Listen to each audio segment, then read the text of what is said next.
Hello everyone, how are you?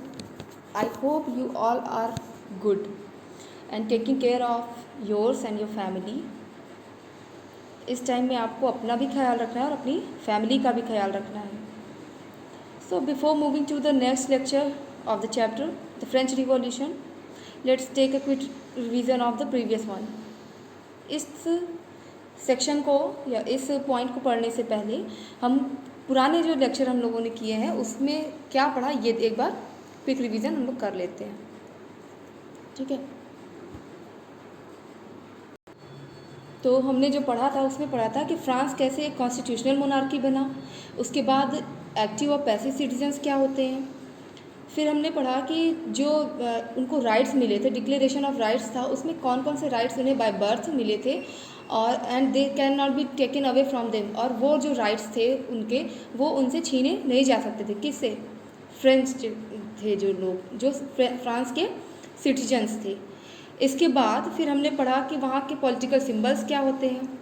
ठीक है, अब हम लोग जो आज के चैप्टर में पढ़ेंगे ये पढ़ेंगे कि when France became a republic, जब फ्रांस रिपब्लिक हो गया देन व्हाट हैड हैपेंड, तो फिर ऐसा क्या हुआ that made the whole situation very terrible, जिसने पूरी सिचुएशन को वहाँ की एकदम टेरिबल कर दिया. मतलब लोग वहाँ के डरे हुए थे, सहमे हुए थे. 1793, ठीक है, 21 जनवरी 1793 में जो लुईस 16 था, क्या किया गया, उसके पैलेस को ख़त्म कर दिया गया, ध्वस्त कर दिया गया, डिस्ट्रॉय कर दिया गया, और उसे क्या हुआ, उसे सज़ा दे दी गई फांसी की. ठीक है, उसे फांसी पर लटका दिया गया. इसके बाद फिर एक नया आया. ठीक है, उस टाइम में कौन था? Jacobin club. ठीक है, जैकोबिन क्लब जो था उसका जो लीडर था वो कौन था? लीडर का नाम क्या था? रॉबेस्पियर. ठीक है, तो जो रॉबेस्पियर था उसने अब सारी कमांड अपने हाथ में ले ली थी. द रेन ऑफ टेरर, इसीलिए इसको कहा जाता द रेन ऑफ टेरर, क्योंकि जो जैकोबिन क्लब का जो वो था लीडर, उसने सारी कमांड अपने हाथ में ले ली थी. और उसके बाद से उसने इस तरीके से सत्ता को संभाला हुआ था कि सभी लोगों के लिए वो टाइम बहुत ही ज़्यादा, वो एक साल का जो टाइम था 1793 से लेकर के 1794, जो एक साल का टाइम था, वो लोगों के लिए डर का, आतंक का समय हो गया था. सो अब यहाँ से हम स्टार्ट करेंगे. The reign of terror means डर का या आतंक का राज्य. The period from 1793 to 1794 is referred to as the reign of terror.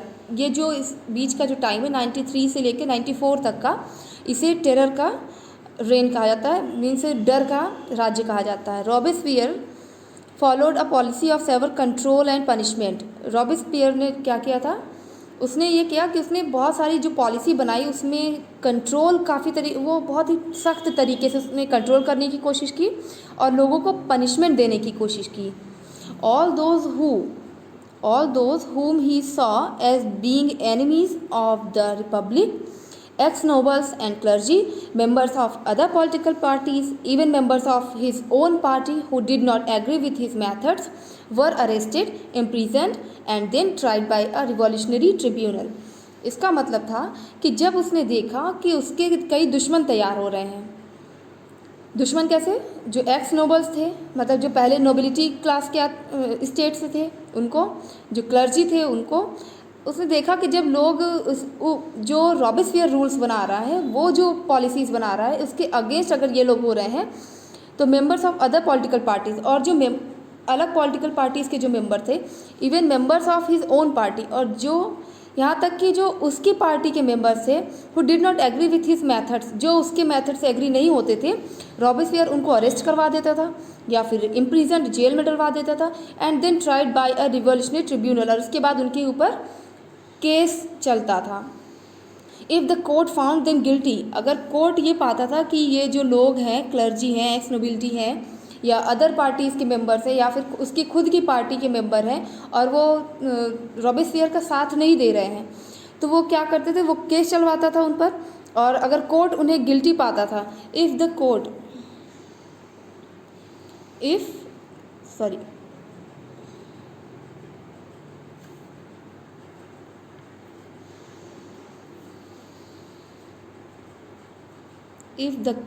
Found them guilty, अगर कोर्ट उन्हें दोषी पाता था, दे वर गुलेटाइंड, मतलब उन्हें गुलेटिन पर चढ़ा दिया जाता है। गुलेटिन क्या था?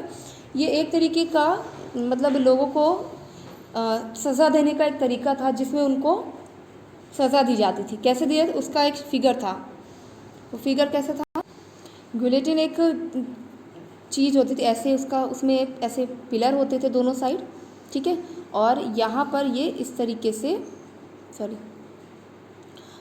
ऐसे दोनों साइड से पिलर होंगे, ठीक है, रॉड होती है और इसके बाद उस पर इस तरीके से कुछ फिगर उसका होता है। यहाँ पर जिसको सज़ा देनी है उसका सिर होता है, ठीक है, यहाँ गर्दन उसकी रखी जाती है और इसके बाद ऊपर से एक ब्लेड टाइप में वो होता है और वो क्या होता है, जब यहाँ से उसकी पुल जो है उसको डाउन किया जाता है तो वो गिरता है और इस धार, ये जो ब्लेड है ये इसकी गर्दन को उड़ा देती है। तो गुलेटिन जो है ये किया गया था, इस्तेमाल किया जाता था उस टाइम में, लोगों को मौत की सज़ा जब दी जाती थी तब। तो the guillotine is a device, अब यहाँ पर आपको एक्सप्लेन किया जाएगा कि गुलेटिन क्या होता है। The guillotine is a device consisting of 2 poles, इसमें 2 पोल होते हैं, and a blade with which a person is beheaded, और एक ब्लेड होती है जिससे किसी व्यक्ति के सर को उसके धड़ से अलग कर दिया जाता है। It was named after doctor guillotine who invented it, इसका नाम पड़ा डॉक्टर गुलेटिन के नाम पर, मतलब जो डॉक्टर गुलेटिन थे उन्होंने इसको इन्वेंट किया था, इसलिए इस टूल का भी नाम, इस जो ये पूरा प्रोसेस है इसका भी नाम गुलेटिन ही रख दिया गया था, इस मशीन का। Robespierre government issued laws placing a maximum ceiling on wages and prices, उसने क्या किया, उसने सभी चीज़ों के दाम, maximum ceiling on wages and prices, उन्होंने वेजेस और प्राइसेस पर मैक्सिमम सीलिंग मीन्स ज़्यादा से ज़्यादा अपना उन्होंने दाम लगा दिया। Meat and bread were rationed, meat और ब्रेड की राशनिंग कर दी गई।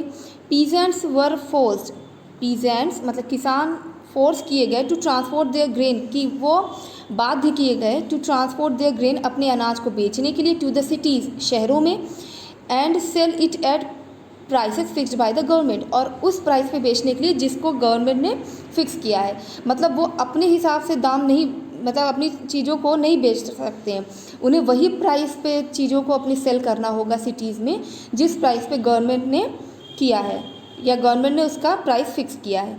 The use of more expensive white floor was forbidden, और ज़्यादा से ज़्यादा मात्रा में सफ़ेद आटे को, जो वाइट फ्लोर था उसका रोक लगा दी गई उस पर।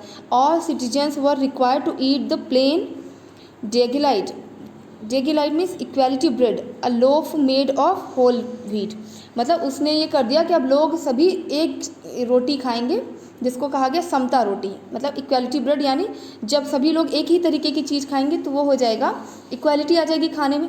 तो इस तरीके से उसने कर दिया, जो होल व्हीट से बनता था, जो मोटे अनाज मतलब गेहूँ से बनता था, साबुत गेहूँ से।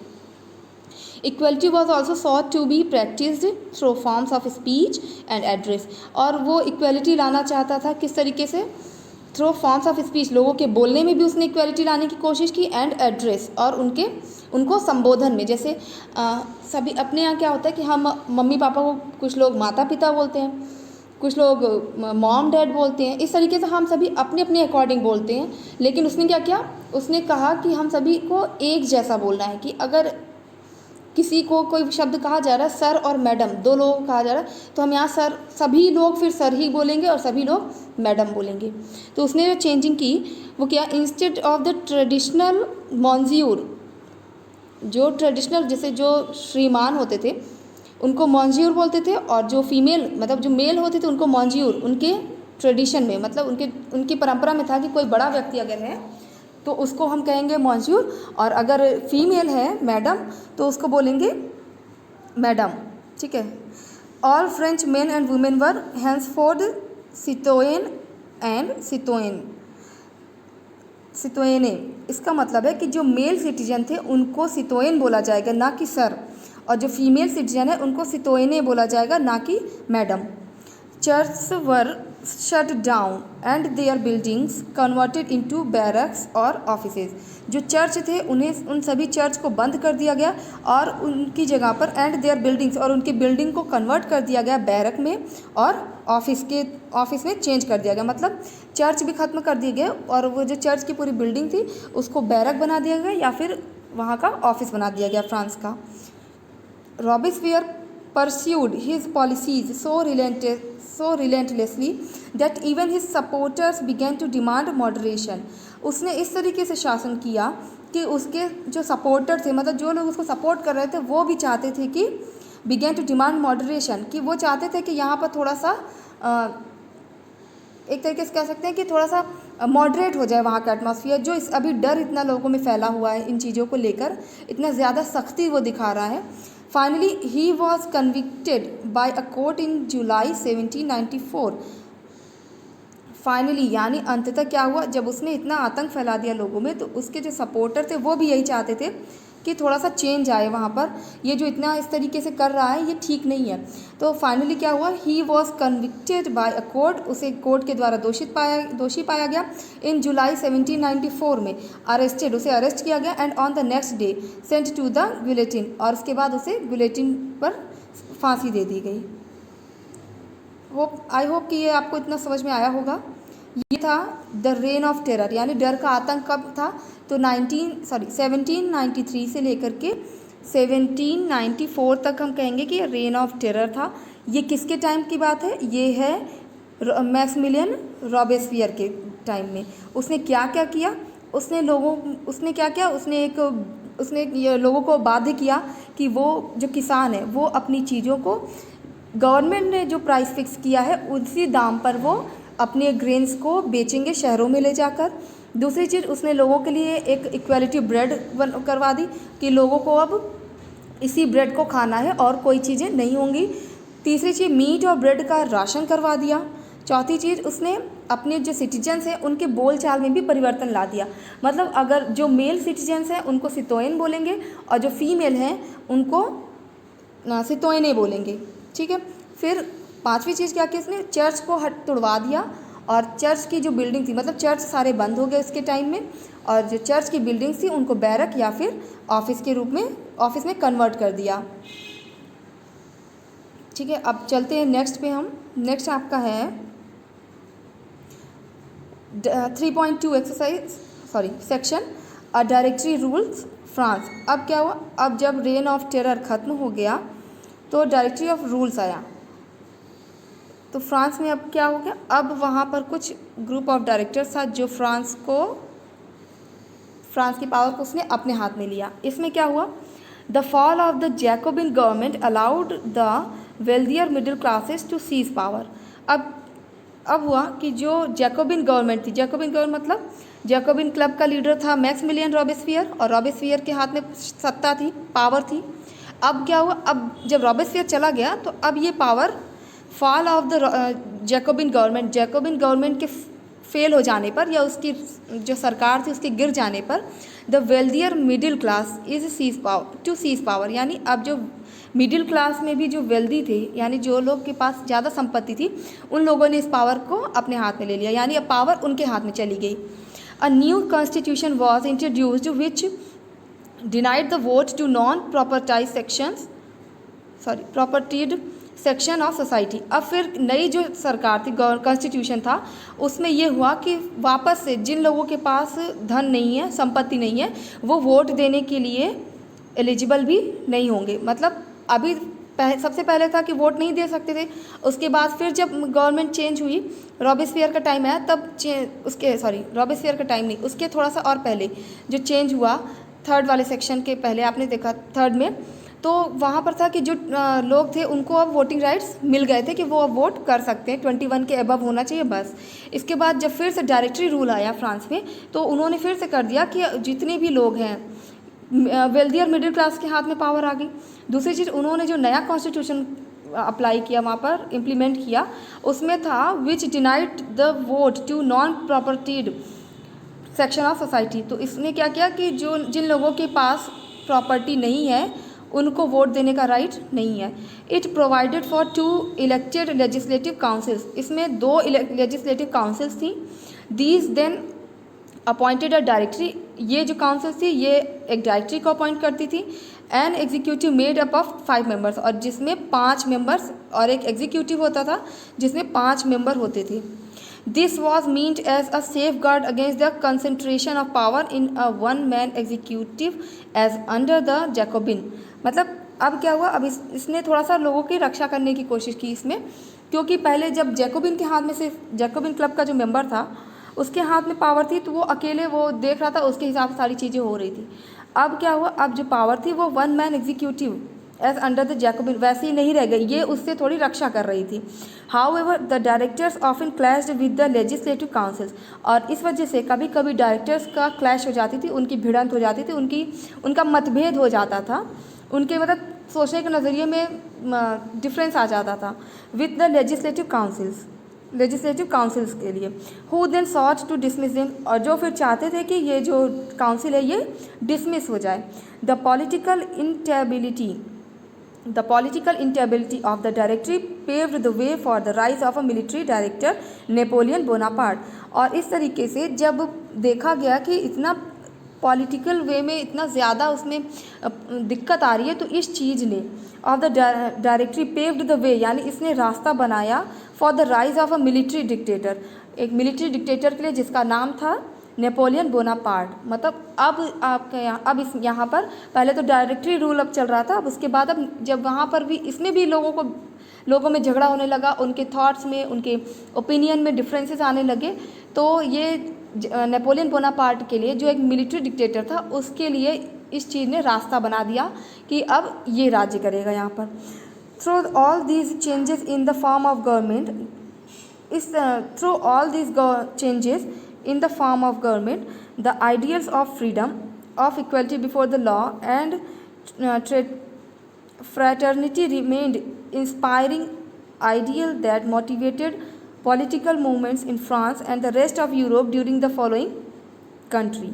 अब क्या हुआ, अब इस टाइम में जब नेपोलियन बोनापार्ट आ गया तो यहाँ पर क्या हुआ था, through all these changes in the form of government के फॉर्म में इतने सारे चेंजेस हुए, लेकिन जो लोगों के फ्रीडम, जो राइट्स थे, उनके जो फ्रीडम का राइट था, इक्वलिटी बिफोर द लॉ है और फ्रेटर्निटी है, ये लोग हमेशा वैसी ही रही। सरकार चेंज हुई लेकिन जो ये सब चीज़ें हैं ये वैसी की वैसी रही, उनके राइट्स वही रहे। remained inspiring ideas that motivated political movements in France। इन ये सभी चीज़ों ने फ्रांस को तो मोटिवेट किया ही, इसके साथ साथ the rest of Europe during the following century, इसके साथ साथ उस टाइम के और भी जो देश थे उनको भी इसने मोटिवेट किया। ठीक है, सिर्फ फ्रांस के ही नहीं मोटिवेशन मिली इससे और भी देशों को मोटिवेट किया। ठीक है, that's all for today. In the tomorrow's lecture we will discuss did women have a revolution, क्या औरतों को भी रिवॉल्यूशन में पार्टिसिपेशन हुआ या क्या औरतें भी रिवॉल्यूशन में पार्टिसिपेटेड थीं, हम इसको नेक्स्ट लेक्चर में पढ़ेंगे। और अगर आप लोगों को वीडियो ज़रा सा भी अच्छा लगे तो इसको लाइक कीजिए, लाइक एंड शेयर कीजिए अपने फ्रेंड्स के साथ, चैनल को सब्सक्राइब कीजिए। और इससे रिलेटेड जितने भी और भी प्रीवियस वीडियोज़ हैं उनका लिंक डिस्क्रिप्शन बॉक्स में है, you can go there and check out. Thanks for watching this video. Thank you so much.